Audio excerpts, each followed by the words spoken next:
yayi nan ya kai kudin fa alaji kai yau ni fa aiki na ba labari wannan na kawo ma kan wannan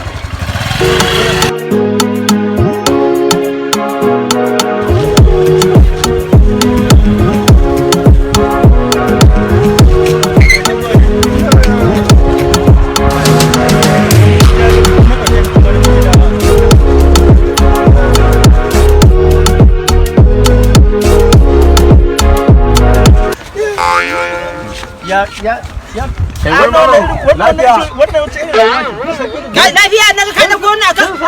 kai ka dauke shi muke ta yawo har yanzu ban gaishe ga inda ran aje waye wannan din to kai na ko karamin yaro ai ya san jusa tsinan ne ai wannan ai wata zuwa masa ai an tsine mai ai ai lanan ne ai wannan nan bawa kenan ai wannan din ai tsino ta haukatar da shi ai wallahi Allah abin ka kada ce mu ta ba shi kada ta haukatar ba kin da ai fure ba ka ga ai kin da ka buga ka ta ma da ka Allah